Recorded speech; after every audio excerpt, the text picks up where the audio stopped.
தப்பா நினைக்காதீங்க. அவங்க ஆட்சியில அவங்க கட்சிக்காரங்களுக்கு தான் வேலை கொடுப்பேன்னு சொல்றாங்க. உங்க ஆட்சியில உங்க கட்சிக்காரங்களுக்கு தான் வேலை கொடுப்பேன்னு சொல்றீங்க. எந்த கட்சியிலுமே சேராம இருக்காங்களே, அவங்க கதி என்ன? அதோ கதிதான்.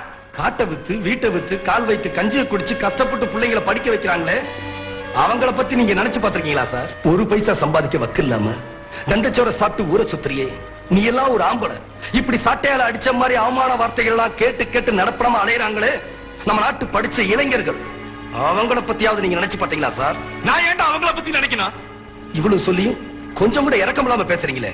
நான் ஏன்டா இறக்க பண்ணோம்? நானா பொம்பளைங்களை வேலைக்கு போக சொன்னேன்? நானா பசங்களை படிக்க சொன்னேன்? அவங்க எங்களுக்கு ஓட்டு போட்டதோட வேலை முடிஞ்சு போச்சு.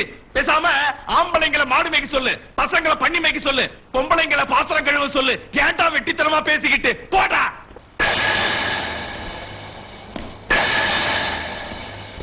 ஓட்டு போட்ட ஜனங்களே கேவலமா பேசுறியா?